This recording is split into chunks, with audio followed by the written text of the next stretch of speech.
مولاي صل وسلم دائما أبدا على حبيبك خير الخلق كلهم.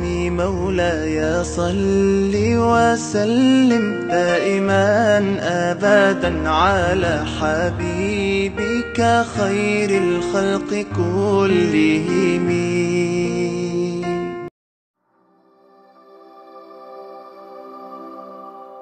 Apa kabar semuanya, sehat? Udah pada ngantuk belum? Lapar belum? Nikah belum? Alhamdulillah. Nahmaduhu wa nasta'inuhu wa nastaghfiruh wa na'udzu billahi min syururi anfusina wa min sayyiati a'malina. Man yahdihillahu fala mudilla lahu wa may yudlil fala hadiya lahu. Ashhadu an la ilaha illallah wahdahu la syarika lahu. وأشهد أن سيدنا وحبيبنا وعظيمنا وقرة أعيننا ونور قلوبنا محمدا عبده ورسوله. اللهم فصل وسلم وبارك وكرم وعظم ومجد وتكرم وتحنن على سيدنا محمد وعلى آله وصحبه أجمعين. سبحانك لا علم لنا إلا ما علمتنا إنك أنت العليم الحكيم.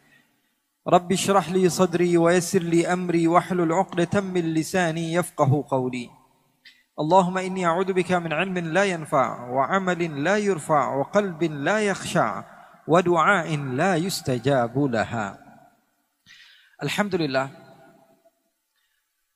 saya bersyukur kepada Allah Subhanahu wa taala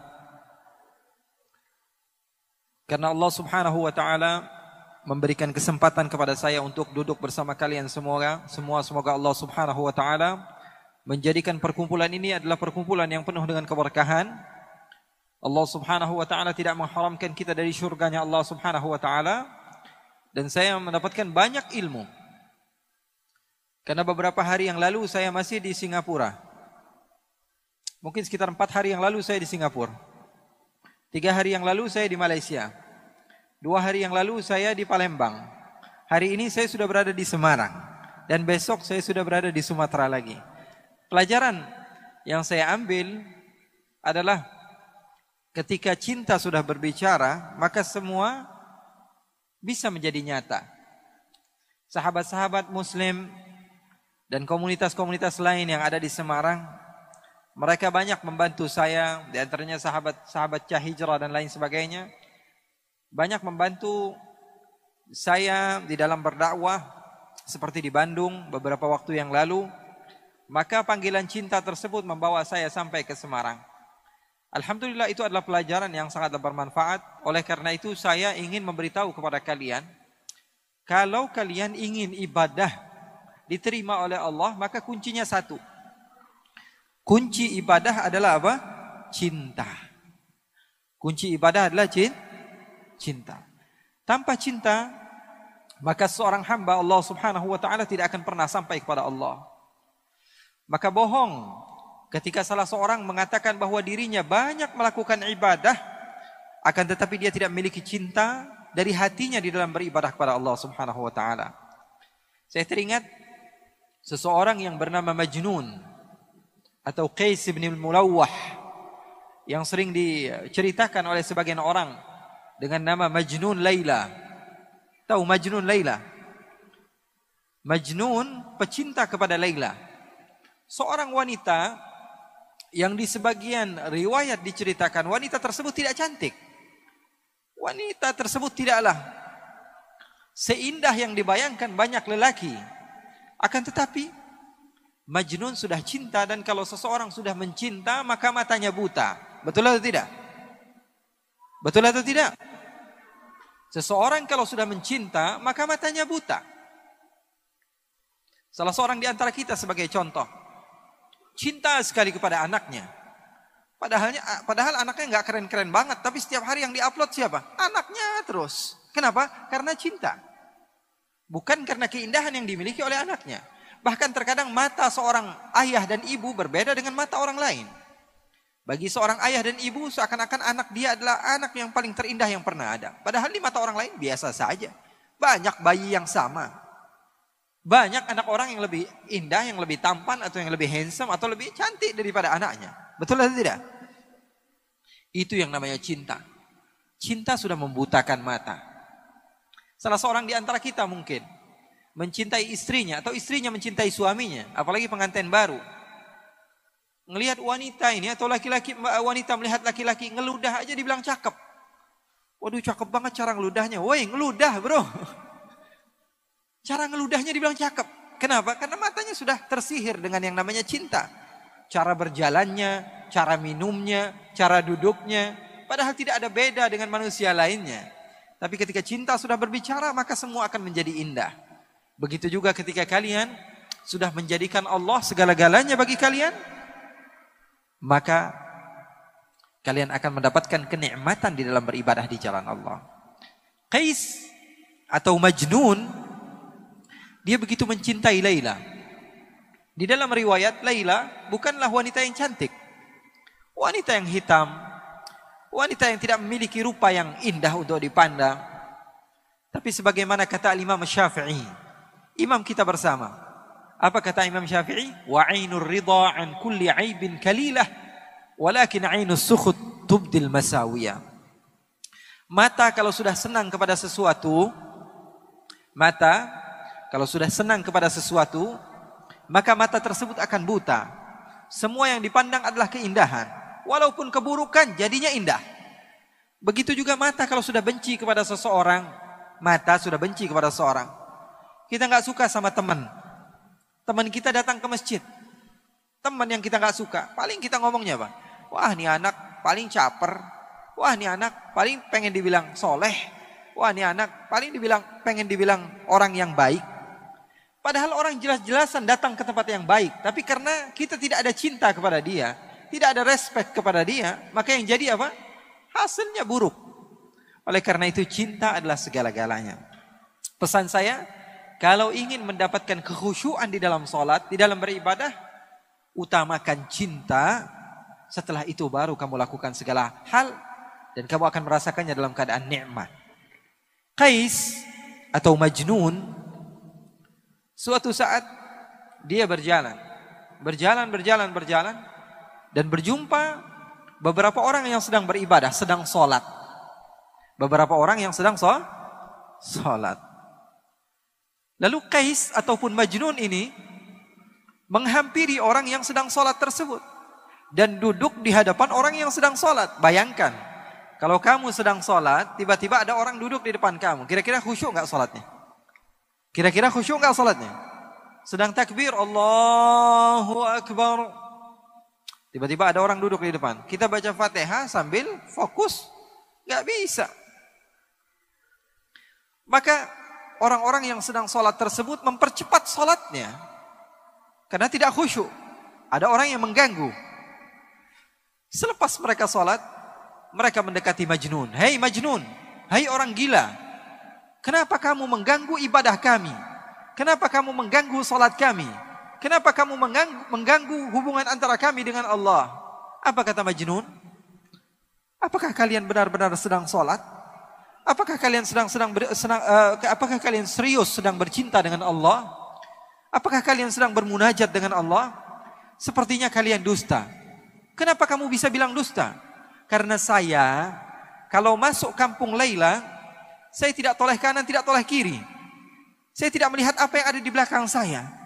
Fokus pikiran saya hanya Laila.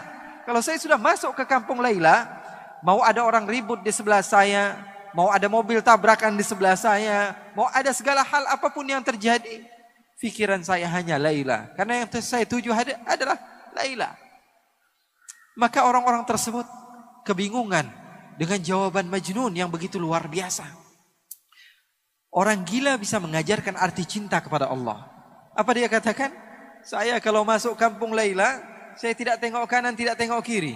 Yang ada di pikiran saya hanyalah Laila. Tapi kalian mengatakan cinta kepada Allah, beribadah kepada Allah, tapi ketika saya datang, kalian tidak fokus kepada Allah. Di dalam pikiran kalian, ini kenapa ada orang gila duduk di depan kami? Di dalam pikiran kalian, ini kenapa ada orang gila datang ke tempat kami? Kalian tidak benar-benar cinta kepada Allah. Oleh karena itu, kita belajar cinta kepada orang gila. belajar cinta sama orang ini. Ini Majnun luar biasa cintanya. Suatu saat Majnun sedang duduk bersama anjing. Duduk sama anjing. Dimuliakan anjing tersebut. Diberikan parfum sama dia. Dipakaikan pakaian. Kemudian dia memiliki roti, dia potong dua, yang setengah dia makan, yang setengah dia kasih kepada anjing tersebut. Ini orang gila wajar ya. Maka sebagian orang datang kepada Majnun dan mengatakan, "Hei Majnun, kamu ini tambah lama, tambah gila saja. Kenapa anjing kamu berikan setengah daripada harta kamu?" Apa kata Majnun? Begitu indah Majnun mengajarkan cinta kepada kita yang tidak paham akan arti daripada cinta. Apa kata Majnun? Saya memuliakan anjing ini karena saya tahu matanya pernah memandang kampungnya Laila. Saya memuliakan dia karena matanya pernah memandang kampung kekasih saya, maka saya mencintainya. Segala sesuatu yang berhubungan dengan kekasihnya, dia cinta kepadanya. Ini arti daripada cinta. Oleh karena itu ketika kalian mau mengagungkan Allah, mau bertakbir kepada Allah, kalian harus tahu hakikat ucapan kalian itu apa. Saya mengagungkan siapa? Kalau tidak ada cinta, maka pengagungan itu adalah dusta. Kalau tidak ada cinta, maka pengagungan itu adalah dusta. Bohong, kizib, dusta. Cinta adalah segala-galanya. Dari cinta mampu seseorang menghasilkan mutaba'ah, pengikutan dan kesabaran. Makanya seorang ulama yang bernama Ash-Shibli, dia dipenjara. Lalu murid-muridnya datang. Apa yang dilakukan murid-muridnya? Membawakan hadiah, membawakan oleh-oleh, membawakan makanan, membawakan minuman, membawakan pakaian. Setelah sampai di lapas, di tempat di mana Al-Imam Ash-Shibli ketika itu ditahan, Al-Imam Ash-Shibli melihat ada batu di sampingnya, dia ambil, dia lempari murid-muridnya. Kemudian setelah dilempari semuanya pergi. Lalu beliau mengatakan, "Lau kuntum ahibbai law sabartum ala balai." Kalian pendusta ketika kalian mengatakan cinta kepadaku. Kalau kalian cinta pasti kalian sabar akan apa yang telah aku lempar kepada kalian. Jadi yang namanya cinta perlu kepada bukti. Dan dengan adanya cinta, maka kamu bisa mengagungkan Allah Subhanahu wa ta'ala. Jadi para ulama, mereka berdakwah, mereka mengajarkan kepada umat untuk mengagungkan Allah dengan cinta. Makanya mereka bersatu bersama-sama. Tidak memandang yang satu daripada organisasi ini, daripada organisasi ini. Enggak. Semuanya satu, cinta kepada Allah Subhanahu wa ta'ala. Oleh karena itu, saya berharap 2 hari kalian berkumpul di tempat ini. Atau sebagian sahabat ada yang baru datang, pulang daripada acara ini membawa ilmu. Membawa ilmu, setidaknya satu ilmu, satu poin yang paling penting kalian bawa ke rumah. Menjadikan perubahan bagi diri kalian. Untuk apa kita mengadakan acara-acara seperti ini kalau kalian tidak mendapatkan manfaat? Oleh karena itu setidaknya ada satu hasil, satu poin yang kalian bawa ke rumah kalian. Dari para guru-guru mulia yang sudah berbicara. Itu kalau ngundang satu saja susahnya luar biasa. Ini dikumpulkan semuanya di Semarang. Kerugian bagi kita. Kalau kita tidak mengambil ilmunya. Kalau kita cuma asyik-asyikkan saja kumpul sana, kumpul sini. Tidak. Kita ambil ilmu mereka. Wah, saya dapat poin penting dari ustadz ini. Wah, saya dapat poin penting dari Habib ini. Saya akan bawa pulang ke rumah saya. Merubah keadaan saya, keadaan keluarga saya. Oleh karena itu, hal yang ingin saya sampaikan dan tekankan kepada kalian, ketika cinta sudah bersama kalian, cinta kepada Allah, cinta kepada Nabi besar Muhammad SAW, maka yang kalian akan rasakan adalah keindahan di dalam beribadah. Anak kecil saja kalau kita ajarkan, "Nak, kamu kalau masuk waktu maghrib kamu harus sholat, masuk waktu isya kamu harus sholat." Maka dia sholat. Karena apa? Karena perintah orang tuanya. Kalau orang tuanya sedang lalai, dia tidak sholat. Atau dia sedang asyik dengan gamenya. Misalnya dia sedang asyik dengan gamenya. Dia bilang, "Bapak, nah sholat nak." "Iya mah." Dia kunci pintunya, pura-pura wudhu, dia pura-pura sholat. Kenapa? Karena dia melakukan ibadah karena apa? Karena perintah, bukan karena cinta. Tapi kalau anak kecil dari semenjak kecil kita ajarkan cinta kepada Allah, cinta kepada Rasulullah, mau ibu bapaknya jungkel balik, mau ngapain terserah. Karena anak tahu, ini adalah amaliyah yang disukai oleh Allah, ini adalah amaliyah yang disukai oleh Rasulullah. Maka dia akan melakukan, mau diketahui bapaknya, ibunya, sebodoh amat. Makanya para sahabat Nabi, para tabi'in diajarkan bagaimana cinta kepada Allah, cinta kepada Rasulullah. Dan itu yang saya ingin tekankan kepada kalian. Pulang dari tempat ini membawa cinta. Cinta kepada sesama. Kalau di dalam ajaran agama Islam kepada non-muslim pun, kepada orang yang tidak beriman kepada Allah, kita harus mengajarkan kebaikan kepada mereka. Apalagi kepada orang yang beribadah kepada Allah. Karena kita tidak tahu amaliyah yang mana yang membuat kita mendapatkan pahala. Saya pernah loh di Kalimantan Timur, ada beberapa orang datang kepada saya. Bilang, Habib, saya buat kajian di Kalimantan Timur, di Balikpapan. Datang salah seorang di antara mereka mengatakan kepada saya, Habib, saya sudah sekitar 2 atau 3 tahun masuk Islam. 2 atau 3 tahun masuk Islam. Saya tanya, Alhamdulillah, kamu sudah menjadi mu'allaf dan kebahagiaan bagi saya. Apa penyebab kamu masuk Islam? Apa jawabannya? Saya pernah melihat Instastory Habib di Instagram. Itu yang membuat hati saya berubah. Ingin mengenal kepada Allah. Saya bilang, saya saja lupa apa yang saya dakwahkan. Saya lupa apa yang saya tulis. Tapi bisa merubah seseorang. Karena kita tidak pernah tahu amalia apa yang kita apa yang kita buat.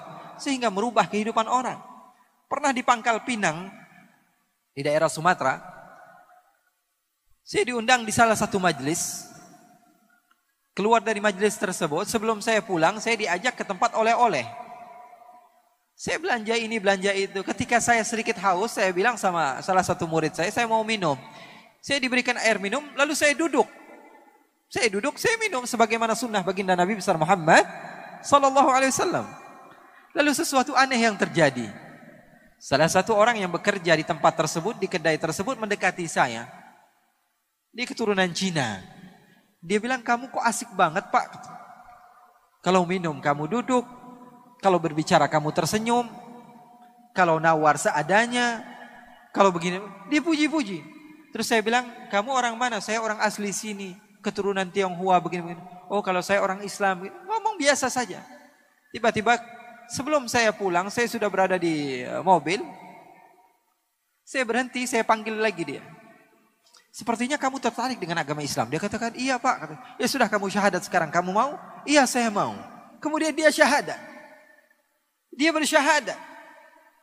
Dan dia mengesahkan Allah dan beriman kepada Rasulullah SAW. Kepada sesuatu yang saya lakukan, yang mungkin saya tidak sengaja melakukannya. Atau sesuatu yang biasa, kita anggap biasa. Update. Ya, walaupun sebagian di antara kita followersnya cuma 3 ya. Tapi update saja. Siapa tahu dengan dakwah kamu tersebut seseorang memiliki perubahan. Hidupnya berubah, yang tadinya mereka seharusnya menjadi ahli neraka menjadi ahli syurga. Sebarkan cinta kemana-mana. Umat sudah capek dengan perpisahan, perpecah belahan. Ada sebagian komunitas mungkin mau membaca sejarah Nabi, membaca maulid, oke, betulkan saja. Ada sebagian lagi yang tidak mau baca, ya sudah, urusan kalian tidak mau membaca. Jangan salahkan sudah. Kita sudah capek menyalahkan satu sama lain. Yang salah itu yang menyalahkan orang lain, itu yang salah. Kalau ada orang yang sholat di masjid ini pakai kunut, di masjid yang satu lagi nggak pakai kunut. Yang pakai kunut nyalahin yang nggak pakai kunut. Yang nggak pakai kunut nyalahin yang pakai kunut. Padahal dia sholat subuh juga enggak.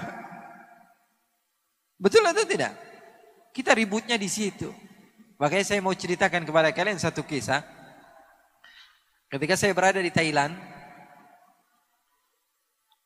saya berjumpa dengan seorang jenderal di sana. Dia mengadakan kajian bersama tentara-tentara. Lalu ketika saya duduk di tempat tersebut, dia mengatakan kepada saya, Habib, saya mau Habib bercerita tentang agama Islam. Maka saya ceritakan tentang agama Islam kepada yang hadir. Setelah saya ucapkan, saya kisahkan, saya bacakan daripada ayat Al-Quran dan sunnah Rasulullah SAW sesuai dengan apa yang datang daripada Allah. sebagian di antara mereka tertarik dengan agama Islam. Lalu sebagian lagi mengatakan, ya Habib, kalau kami tahu agama Islam seperti apa yang Habib telah gambarkan, mungkin semenjak lama kami sudah masuk Islam. Saya katakan, memangnya kalian bukan Islam? Dia katakan, saya bukan Islam. Saya bilang kepada jenderal, wahai jenderal, berarti yang hadir di majelis kita ini banyak bukan orang Islam. Dia tertawa. Dia katakan, Habib, memang saya tipu kamu. Yang hadir ini 70% bukan orang Islam. Kemudian saya katakan, kalau kalian tertarik kepada agama Islam, kenapa kalian tidak masuk Islam? Apa kata mereka? Mereka mengatakan, saya ini sengaja tidak mau masuk Islam karena saya takut agama Islam seperti yang ada di Indonesia. Loh, saya katakan, kenapa kamu takut dengan agama Islam yang ada di Indonesia? Ketika itu mereka mengira saya dari Malaysia, karena waktu itu saya memang lebih aktif di Malaysia. Dan bahasa saya juga bahasa Upin Ipin pada masa itu. Boleh ke? Kak Ros, boleh tak? 5 tahun ke belakang atau 3-4 tahun ke belakang memang saya lebih banyak di Malaysia. Mereka mengira saya orang Malaysia, padahal paspor saya paspor Indonesia.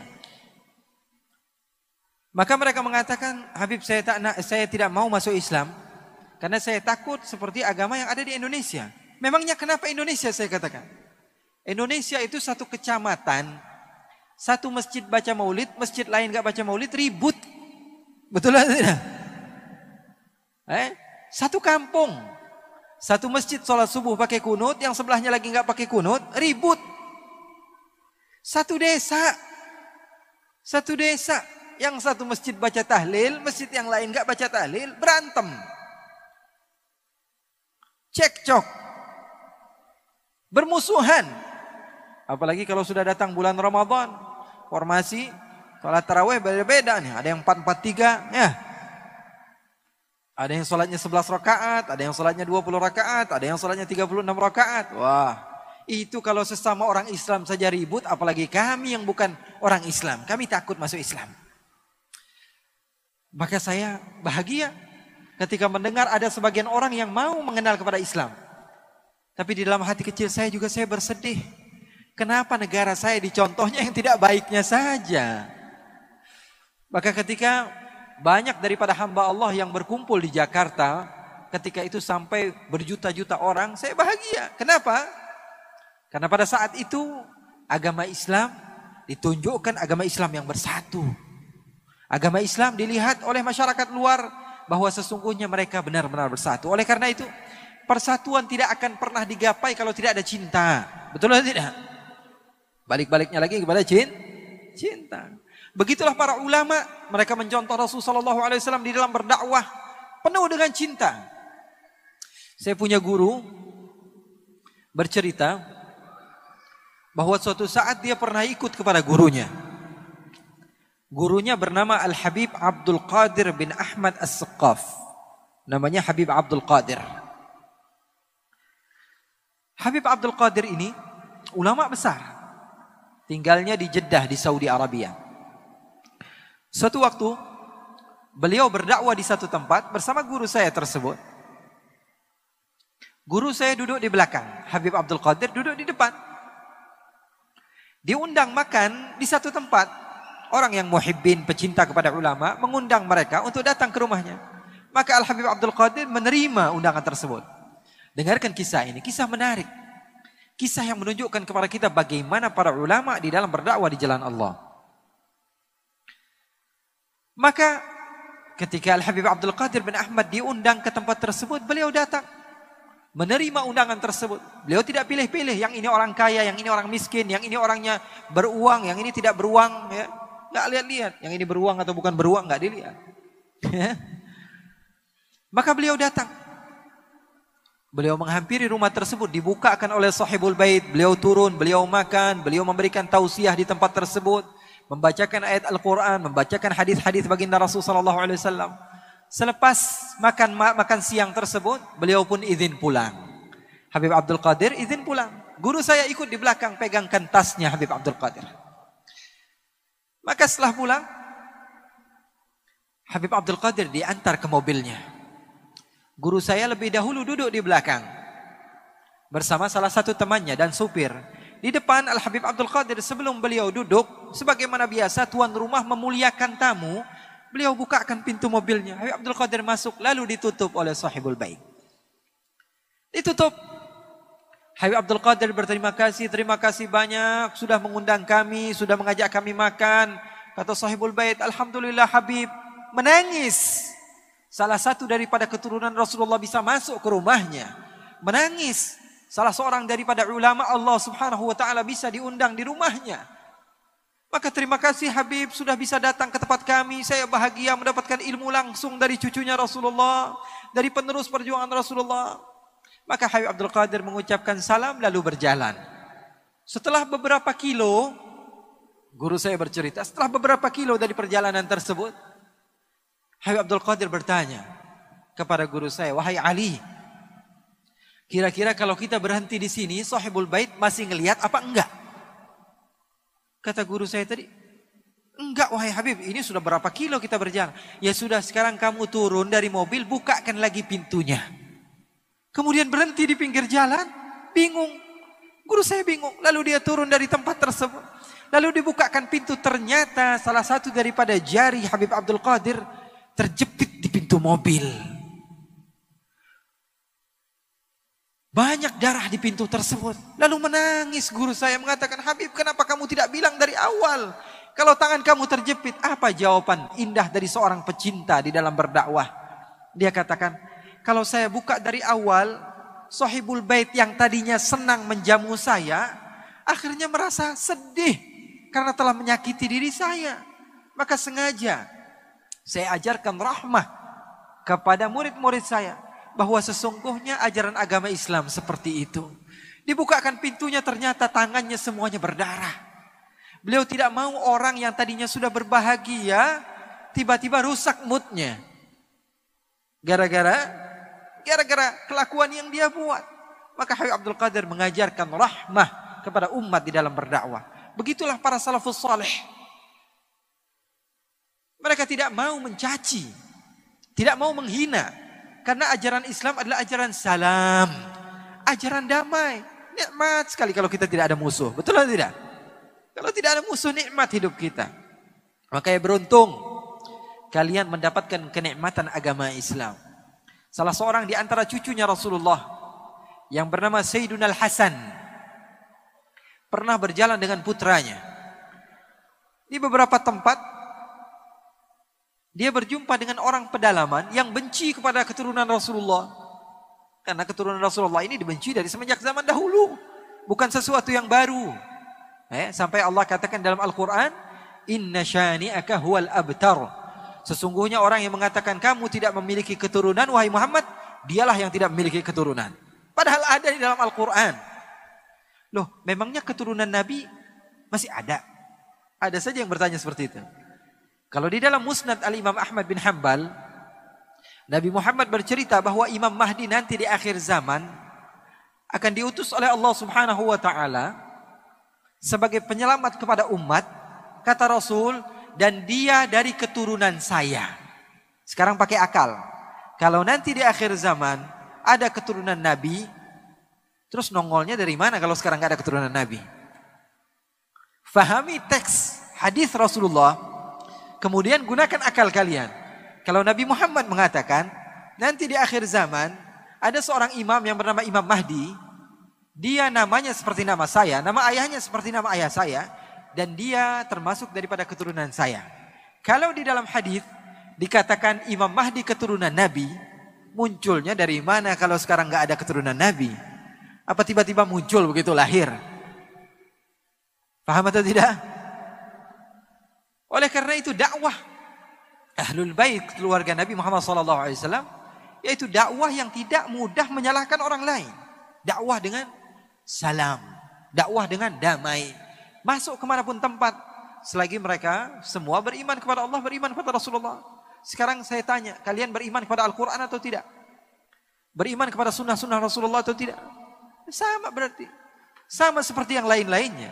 Oleh karena itu sayang sekali kalau kita beriman kepada Al-Quran, beriman kepada sunnah Rasulullah SAW, kemudian kita jauhi sebagian ikhwan kita. Tidak. Kalau kamu mau mendakwah, Dakwah itu bahasa Arab artinya da'a yad'u. Artinya mengajak. Bukan mengejek, bukan. Dakwah itu mengajak, bukan mengejek. Pendakwah itu mengajak orang lain untuk menuju surganya Allah Subhanahu wa taala. Sayyidina Hasan suatu saat sedang berjalan-jalan, tiba-tiba ada beberapa orang yang datang dari luar kota Madinah mengejek Sayyidina Hasan. Dia bilang, "Hei, kamu ini orang zalim. Hei, kamu ini mengaku cucu Nabi tapi kamu tidak berakhlak. Kamu ini adalah orang yang fahish. Kamu ini adalah orang yang begini dan begitu." Diejek. Anaknya udah marah nih. Anaknya sudah kesel. Dibilang, "Ayah kok diejek gak marah-marah? Bapak kok dibilang begini, dibilang begitu, kok kamu tidak marah biasa saja? Bahkan wajah kamu tidak berubah sedikit pun." Apa kata Sayyidina Hasan? Beliau mengatakan, "Saya pengen jawab. Tapi kakek moyang saya dari semenjak dahulu tidak mengajarkan saya cara untuk berkata-kata kotor. Sehingga saya tidak tahu kata-kata kotor. Untuk mengatakan sesuatu yang kotor saya tidak tahu. Karena saya tidak diajarkan oleh orang tua saya." Subhanallah. Apakah sudah tidak ada orang yang seperti itu? Ada, cuma mata kita saja dipenuhi dengan suudzon. Banyak. Orang yang dekat dengan Allah itu masih banyak. Bahkan beberapa daripada guru saya bercerita, sebagian orang-orang pedalaman di Hadramaut sana bertanya, "Masa sih di dunia ini ada orang yang ghibah?" Saya nggak percaya katanya. Ada orang yang mengumpat orang lain dari belakang. Saya nggak percaya. Pasti di dunia tidak ada. Orang yang seperti itu masih ada loh. Cuman karena memang lingkungan kita saja. Lingkungan kita ini apa? Lingkungan segala sesuatu diupdate. Orang yang salah sedikit dikatakan begini dan begitu dan lain sebagainya. Enggak. Orang yang salah itu bisa diperbaiki. Kalau kamu mengajaknya dengan cinta. Dengan kebaikan. Dengan hal-hal yang positif. Oleh karena itu saya mengajak kalian semua. Keluar dari tempat ini. Untuk semakin bersatu. Bergabung. Bersama mereka-mereka yang benar-benar mau mengajak kalian kepada kebaikan. InsyaAllah. Allah Subhanahu wa ta'ala kumpulkan kita juga nanti di hari kiamat. Bersama Nabi besar Muhammad sallallahu alaihi wasallam. Nabi Isa alaihi salatu wassalam. Satu kisah yang menarik. Kalian pegang, kalian ajarkan kepada keluarga kalian. Jangan kalian lupakan. Nabi Isa alaihi salatu wassalam pernah suatu saat sedang berjalan. Ketika beliau berjalan, tiba-tiba ada sebagian orang yang mengejek Nabi Isa. Dikatakan, "Wahai Isa, kamu ini penjahat. Wahai Isa, kamu ini perusak dunia. Wahai Isa, kamu ini adalah orang yang tidak benar." Nabi Isa tersenyum dan mengatakan apa? "Jazakumullahu khaira." Terima kasih banyak, semoga Allah membalas kamu. Dia ejek lagi, "Kamu pembohong. Wahai Isa, kamu pendusta." Ingat kisah ini, ajarkan kepada keluarga kalian. Bagaimana Nabi Isa ketika diejek? Nabi Isa dikatakan, "Kamu pembohong, kamu pendusta. Kamu adalah pemecah belah umat." Apa kata Nabi Isa? "Jazakumullah khaira." Hawariyun, pengikut Nabi Isa, bingung. "Wahai guruku, kenapa kok kamu diejek?" Kamu jawabnya, "Jazakumullah khairan." Semoga Allah membalas kebaikan. Apa kata Nabi Isa? "Huwa yukhriju ma 'induh wa ana ukhriju ma 'indi." Apa kata Nabi Isa? Dia ini, orang-orang yang jahat ini, dia mengeluarkan apa yang ada di hatinya. Hatinya kotoran semua, yang keluar dari lidahnya apa? Kotoran juga. Saya cari-cari di hati saya, kotoran ada atau tidak? Tidak keluar dari hati saya kecuali apa? Jazakumullah khairan. Maka itulah yang keluar dari lidah saya. Paham atau tidak? Jadi lisan kalian menunjukkan watak kalian. Tulisan kalian menunjukkan hati kalian. Semakin kotor kata-kata yang kalian keluarkan, semakin menunjukkan kapasitas hati kalian di dalam keimanan kepada Allah Subhanahu wa ta'ala. Terkadang kita bingung. Saya ini pernah berdakwah di satu kota di Malaysia, namanya Melaka. Di situ saya sudah berdakwah bertahun-tahun. Di satu waktu ada di satu masjid, saya harusnya khutbah Jumat. Tiba-tiba foto saya dari atas diturunkan sebagian orang yang mengaku mengikut sunnah, mengikut hadis, mengikut Al-Quran. Dia katakan ini Habib tidak sesuai dengan Al-Quran dan sunnah. Padahal yang saya dakwakan adalah Al-Quran dan sunnah. Maka saya bersedih. Saya berdakwah di Indonesia di beberapa tempat. Di Kalimantan, di Sumatera, di Sulawesi, bahkan sampai ke Papua. Berdakwah di Malaysia, di Brunei, di Singapura, di Hong Kong, di Turki, Australia, di New Zealand, di beberapa tempat di Eropa dan di Asia. Saya tidak pernah diusir. Tapi baru kali itu di Melaka, di Malaysia, di tempat di mana saya pertama kali membuat organisasi besar. Dan di sana ramai pengikut saya diturunkan foto saya. Maka saya bersedih. Saya mengadu kepada guru saya. Karena seseorang kalau mau sukses harus memiliki guru. Tidak ada orang yang sukses tanpa guru, nggak ada. Langsung ikut Al-Quran, ikut Sunnah, nggak ada. Orang yang seperti saya mondok 17 tahun. Saya belajar di pondok pesantren, 13 tahun saya kuliah di luar, 4 tahun. Dan sampai sekarang saya masih belajar. Orang seperti saya saja kalau ditanya hukum terkadang masih bingung mau menjawab. Apalagi kita yang memang setiap hari di depan handphone. Mau jawab apa? Semua bisa kita jawab. Maka saya bilang sama guru saya, wahai guru saya ini begini, saya ini begitu. Saya ditolak dakwah saya bersedih, apakah jalan saya ini salah, apakah begini. Tolong berikan jalan keluar. Apa kata beliau? Selama ini dakwah kamu bagaimana? Dia katakan baik-baik saja. Saya katakan baik-baik saja. Baru kali ini saya diusir. Apa kata beliau? Pelajaran buat kalian. Kamu diusir. Dan Nabi Muhammad ketika berdakwah diusir. Maka ada keserupaan antara dakwah kamu dengan dakwah Nabi Muhammad. Maka ini langkah pertama kamu diterima di dalam berdakwah di jalan Allah. Maka kalimat tersebut menjadi penyemangat bagi saya. Rasulullah berdakwah bukan enak-enakan.